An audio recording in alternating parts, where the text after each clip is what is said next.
Shalom à tous mes bien-aimés dans le monde entier.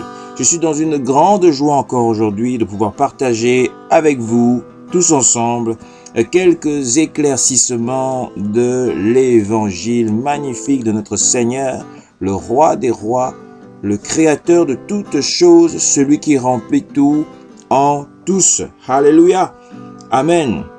Ici, nous avons une problématique qui est souvent servie dans plusieurs situations, que ce soit pendant des fêtes, que ce soit pendant des occasions bien déterminées, que ce soit dans des célébrations de quelque chose ou alors dans des non-célébrations. Les gens aiment souvent brandir Colossiens chapitre 2 et les versets 16, 17, 18. Vous voyez ? Qui disent donc ne laissez personne vous juger au sujet de la nourriture, pour la boisson, à propos des fêtes, à propos des célébrations, des néoménies, à propos du Shabbat, des choses comme ça. Et donc les gens aiment souvent brandir ces versets-là. Et aujourd'hui, par la grâce du Seigneur, nous voulons effectivement nous asseoir un petit peu, analyser ce texte, afin que toute personne, qu'on soit religieux, pas religieux, qu'on soit païen ou alors hors du Seigneur, ou dans le Seigneur, en Christ, sans être en Christ, ou en Christ, dans Mashiach, Yeshua, pas Yeshua, peu importe qui on est, qu'on puisse recevoir ces textes-là et l'utiliser dans le bon sens, afin de demeurer et de marcher dans la vérité. Alléluia. Amen, amen, amen, alléluia. Gloire au Seigneur. Alors, comprenons que dans Colossiens, Rabbi Shaul, donc Paul, qui est converti au Seigneur, de manière spectaculaire par notre Mashiach, le Tout-Puissant, le Messie, d'accord, il est venu écrire cette lettre aux Colossiens, c'est-à-dire aux saints, à ceux qu'on appelle chrétiens, on appelle vulgairement chrétiens, mais ceux qui sont du Mashiach, les Mashianiques, vous voyez, les Messianiques, si vous voulez, la communauté de Dieu qui est à Colosse. Et c'est ce qu'il va dire au chapitre 1. Il va dire ici, chapitre 1, à Colossiens, chapitre 1, Paulos, envoyé du Mashiach, Yeshua, par le vouloir d'Elohim, donc de Dieu, vous voyez, c'est lui. Et il présente aussi le frère Timotheos. Timotheos, et il écrit à qui? Verset 2, à ceux de Colosse, hommes consacrés, et frères dans l'adhérence au Mashiach. Il dit à ceux-là donc, chérissement à vous et paix de la part d'Elohim, notre Père. Alléluia. Donc c'est à eux qu'il écrit. Il écrit à des gens qui ont tout abandonné pour venir au Seigneur. Alléluia. Donc quand il va venir au chapitre 2, il va commencer à leur dresser un tableau vraiment sérieux, un tableau. Et d'ailleurs, je vais prendre le temps de nous lire un tout petit peu pour que nous puissions comprendre. Parce que déjà au chapitre 1, pour terminer avec le chapitre 1, je brosse rapidement mes bien-aimés. Nous brossons rapidement. Il dit au chapitre 1, donc il les salue, il les dit que la paix soit avec vous et tout ça. Et il dit quoi? Depuis, je prie pour vous. Vous voyez, nous rendons grâce à Dieu pour vous. Continuellement, nous prions pour vous.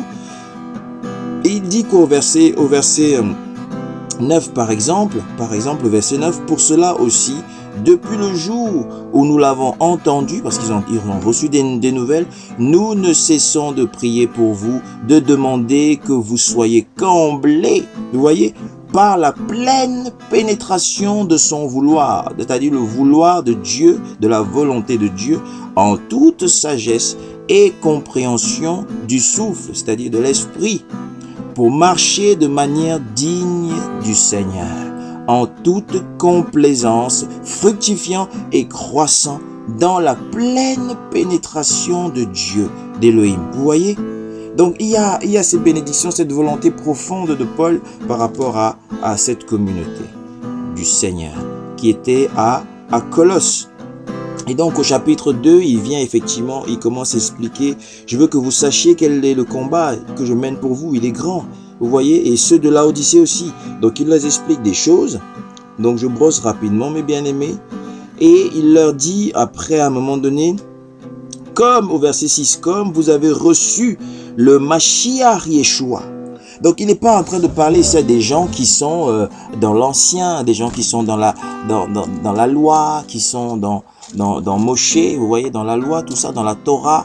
Il est en train de parler à des gens qui ont tout abandonné, qui ont tout quitté pour venir rencontrer Mashiach. Vous voyez un peu? Il dit donc à la fin, marchez donc avec lui. Il dit, puisque comme vous avez reçu le Mashiach, Yeshua, ben marchez donc avec lui. Vous voyez dans Jean 1,12, on parle de ceux-là qui ont reçu la parole, ceux qui ont reçu le Seigneur. Romains 19 nous parle de ça, Romains 10,4 nous parle de ça. Vous voyez, nous ne sommes plus de cela, parce qu'il y avait qui? Il y avait toutes les personnes, les philosophes, les gnostiques, vous voyez toutes les sectes maçonniques et tout ça. Aujourd'hui, on voit les Illuminati.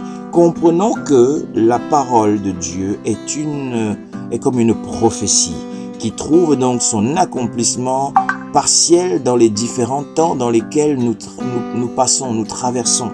Donc, cet accomplissement de la parole donnée par le Seigneur à travers son serviteur Paul trouve aussi son accomplissement aujourd'hui, même si ça trouvait son accomplissement en ce temps-là, vous comprenez? Donc maintenant, il leur dit donc, marchez selon le Seigneur. Vous voyez, prenez garde au verset 8 que de peur que personne ne vous pille par une philosophie vide et décevante. Ces philosophies-là sont conformes à la tradition des hommes, selon les éléments de l'univers et du monde, et non selon le Mashiach. Il dit, vous devez marcher selon le Mashiach et non selon la philosophie des hommes. Vous voyez, les gens vont venir après pour donner une façon de voir, une façon de faire. Et ça, Paul, il dit, ne marchez pas comme ça. Parce que si vous marchez de cette façon-là, vous n'êtes pas dans la vérité. Nous sommes dans Colossiens chapitre 2 et nous allons continuer par la grâce du Seigneur. Alléluia. Amen.